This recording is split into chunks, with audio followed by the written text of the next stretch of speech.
let's talk about the compression and mixed voice. First of all, to lay the groundwork, this is a guitar. Like any string instrument or any instrument, by the law of physics, there are only two ways to go high, for the pitch to go high.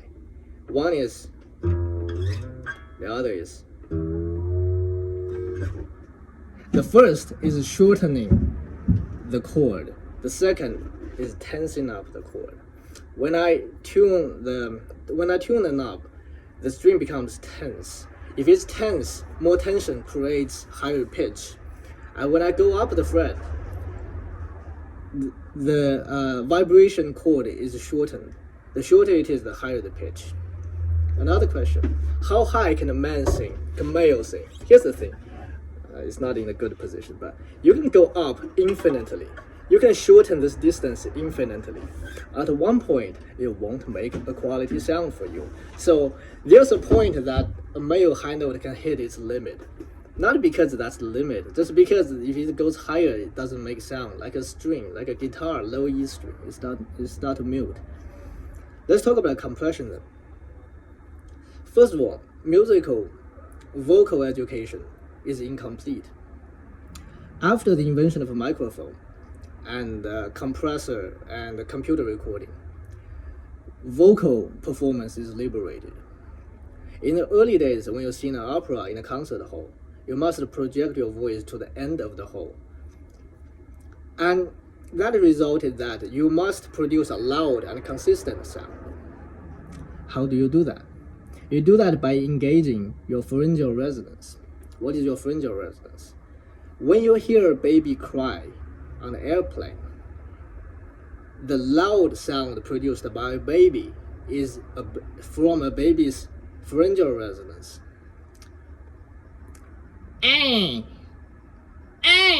Is a pharyngeal resonance. It's louder than it sounds. It's loud. It sounds more effortful than it actually is. It is loud. It takes less air. It takes less effort. And there's another function, is to connect head and chest register, or head and chest resonance. What are those? You don't need to know. But let's talk about, this is not important, you don't need to remember this. What if I tell you, Michael Jackson, Taylor Swift, J.J. Lin, Wang Lihong, all of them are taught by the same person. And that person invented a system of singing, of which the subject and the objective is to extend your range, your head voice range, and connect your head voice with your chest voice to create something called a mixed voice. How do you create this mixed voice? You create it by engaging pharyngeal resonance, because the pharyngeal resonance is in between. So by engaging pharyngeal resonance, you can pull the chest up to create a mixed voice. That is essentially the same way in a traditional opera teaching would tell you.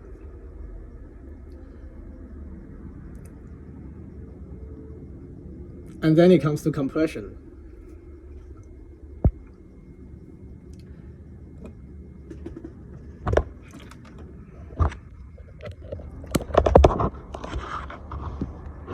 When people teaches you how to sing, there are a lot of things are made up. They don't exist in nature. They are not anatomically correct.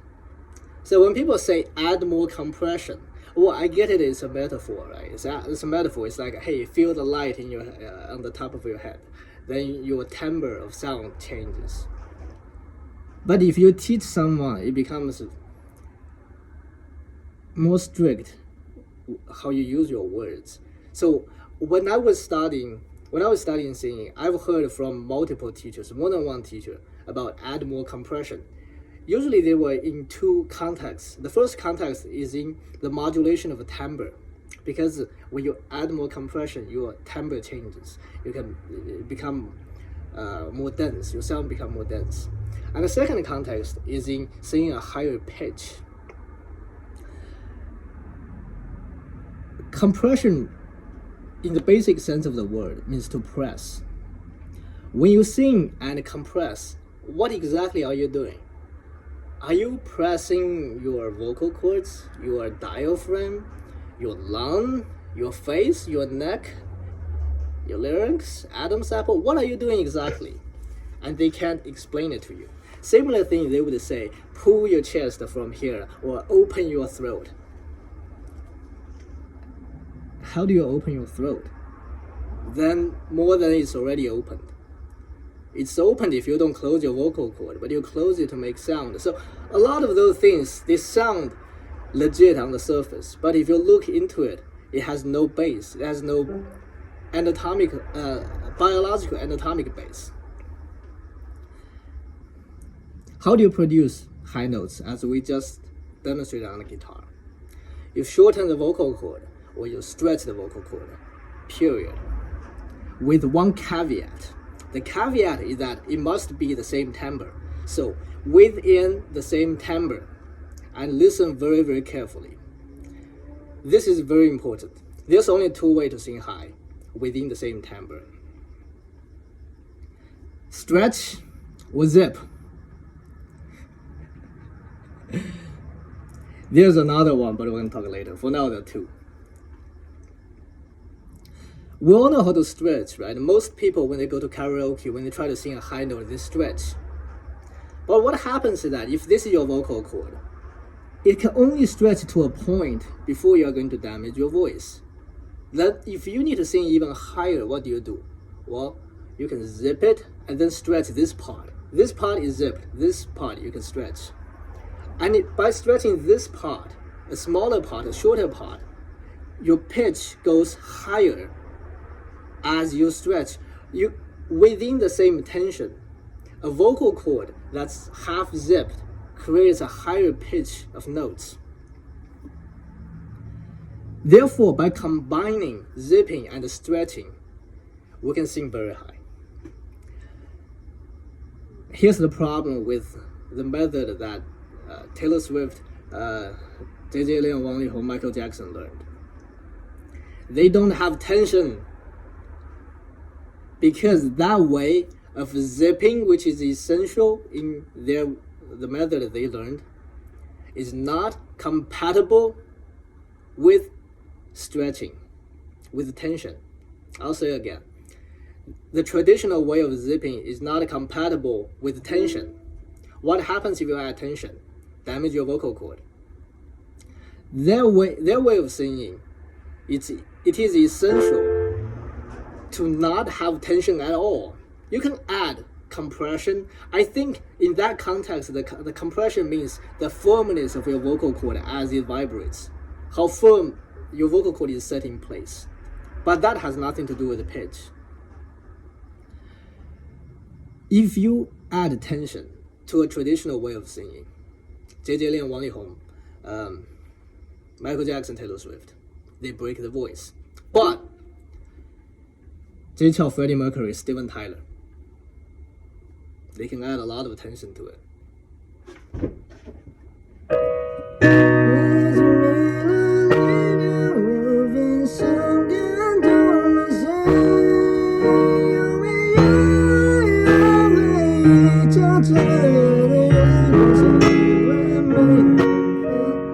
That is one note before major high C.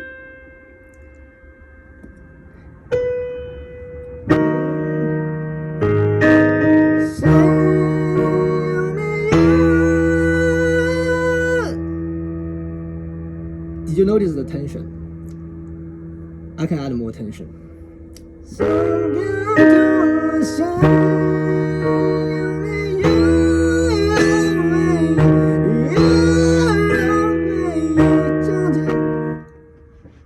And yet the voice doesn't break. The key to do that, there are three aspects: tension, zipping, and one, airflow. Airflow is extremely important, but it's not the way that you think it is. Before I go on, I just want to say, if your teacher taught you something that is contradictory to what I said, it's understandable. Singing is a new art. After the invention of a microphone, singing has been liberated. Before, you can't make sounds like, yeah, but now you can. Why? Because that sound doesn't project far. And with that liberty, creativity, every once in a while, someone come about and changed everything, violates every rule that you tell them, and did it better. This is one of those times. I would say speech level singing is one step. This is totally better because of tension. We want tension because, first of all, tension is realistic. It introduces an artistic struggle, let alone talking about more complex bass voice singing high notes with more overtone. There are many advantages of it. I'll talk about that next one. I recorded something last week. I'm going to put this one in front of it. Most teachers in musical schools, either private school like pop star training school or traditional vocal school, they don't know exactly what they are talking about. And it's understandable because it's a new art. It's not fully explored. Some of the sounds are not taught in the best musical schools because they haven't been figured out yet. There are precedents for people using those skills. But my hunch is that even those people who are applying those skills are unaware of what they were doing. When I was learning, I damaged my vocal cords hundreds of times, if it's not thousands. Because every night you try some different thing and it doesn't work. And you know it doesn't work. Next day you try something else. So, here comes the lesson. First of all, when you add compression, if that what you mean is blow more air, that is incorrect. That is counterproductive. I'm gonna say that again. Like in traditional singing, they tell you to belt. Oh! That is not, the air is not what makes the note high. More air is not equal to high notes. I'm gonna say that the correct way. Less air results in higher notes. This is physics. Speaking of physics, never mind, I'm going to show the drawing in the next video. So here's the thing. Remember in your high school, V equals to I times R. I is the flow of current, R is the resistance, V is pressure. What does your vocal cord do in that formula? Your vocal cord creates resistance, R. The more tense your vocal cord is, the more zipped your vocal cord is, the higher the R value. What is your diaphragm? What does your diaphragm do? Your diaphragm creates what? Pressure. What is pressure? Pressure is V. Now we have one thing left, I. Here's one principle. The less air there is within the same timbre, the higher the pitch. What does I equal to? I equals to V divided by R. What is V? V is air pressure. What is R? R is resistance. How do you make the I value low? By increasing the R value and decreasing the V value. How do you decrease V? I'm going to say that again. I equals to V divided by R. To make R value low, decrease, you need to decrease your V and increase your R. How do you increase your R? R is resistance. How do you increase your resistance? If the opening is this big, it's less resistance. If the opening is this big, it's more resistance. If it's a vocal cord, opening this big is less resistance, more air. Opening this much is more resistance and less air. You can increase R value by either increase tension or increase zipping. That is R. How about V? How do you decrease V? V is air pressure. Press less. Then you decrease V. With a decreased V and increased R, you decrease I, which is airflow. In fact, when you sing high notes, your airflow is very low. But why does it still sound powerful? The power doesn't come from air. It comes from tension. It comes from resistance. When we perceive power, it is not how much air. I'm going to blow a lot of air. You tell me if there's a lot of power or not. There's no power. A lot of air. No power. Lots of air. However, that is less air, more power, more resistance, less airflow.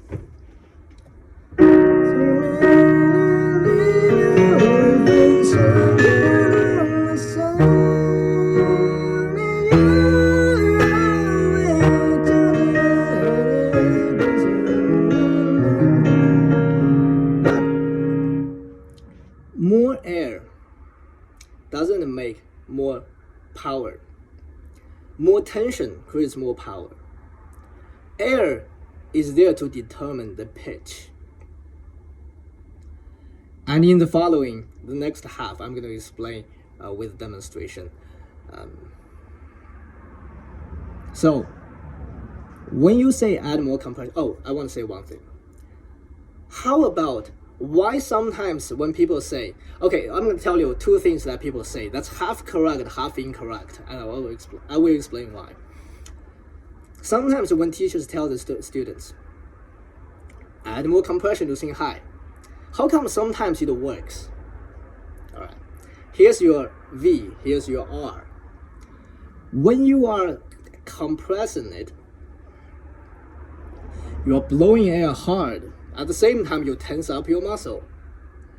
And as a result, your R value increased.